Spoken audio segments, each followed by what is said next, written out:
In a certain population, 45% of people have blood type O, and 7% are Rh negative. It is also known that 38% of people either have type O blood or are Rh positive. Part A. What is the probability that a randomly chosen person has both type O blood and is Rh negative? Part B. What is the probability that a person does not have both characteristics? First step is to understand the question and what the data means. We are told three things. First, the probability that a person has type O blood is 45%.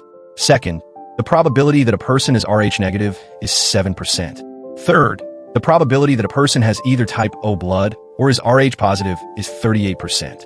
But since Rh positive is the opposite of Rh negative, we'll focus on figuring out how to find the probability of having both type O and Rh negative. There's a useful rule for combining probabilities when there is overlap. It tells us that the probability of someone having either type O blood or being Rh negative is equal to the probability of having type O blood, plus the probability of being Rh negative, minus the probability of having both. So we plug in the numbers. We take 45%, add 7%, then subtract the unknown we are solving for. The result should equal 38%. Next step is to solve for the probability of having both characteristics. Using the numbers we just mentioned, we add 45% and 7%, which gives us 52%. Then we subtract the unknown probability, which we'll call x. That result equals 38%.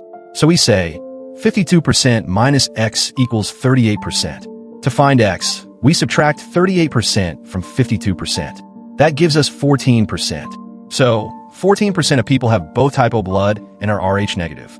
Next step is to find the probability of not having both characteristics.